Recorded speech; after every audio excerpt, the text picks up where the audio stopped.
আসসালামু আলাইকুম রহমতুল্লাহি ওবারাকাতু। আজ আমি আপনাদেরকে একজন চোরের তওবার গল্প শোনাবো। আপনারা ধৈর্য সহকারে ভিডিওটি দেখুন।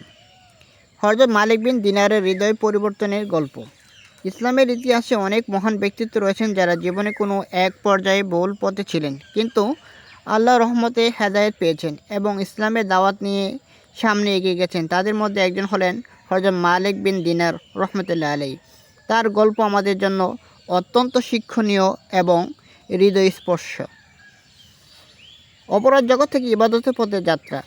হযরত মালিক বিন দিনার রহমতুল্লাহ আলাইহি এক সময় এক চোর ও দুষ্কৃতকারী ছিলেন।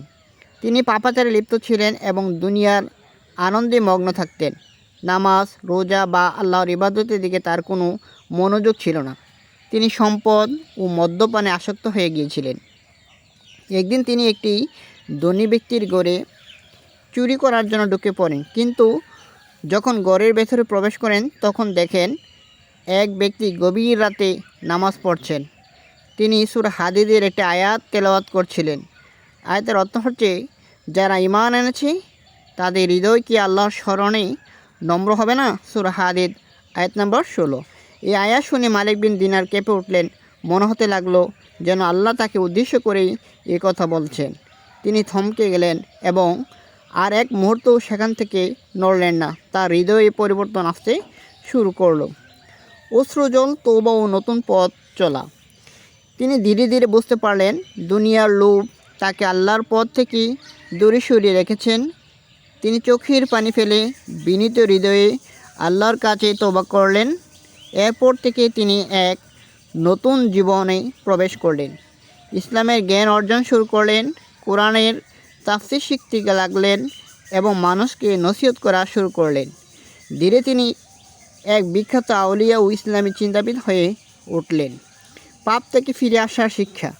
হযরত মালিক বিন দিনার এই গল্প আমাদের জন্য একটি বড় শিক্ষা দেয়। কোনো মানুষই আল্লাহর রহমত থেকে বঞ্চিত নয়। যে কোনো মুহূর্তে একজন মানুষ তওবা করলে আল্লাহ তাকে ক্ষমা করে দিতে পারেন।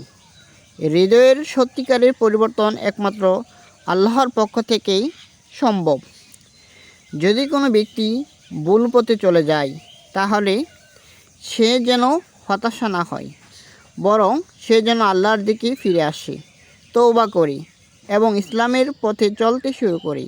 আল্লাহ সবসময় তার বান্দাদের জন্য পথ খুলে রাখেন। আল্লাহ আমাদের সবাইকে হেদায়েতের পথে পরিচালিত করুন এবং আমাদের পাপ ক্ষমা করুন, আমিন।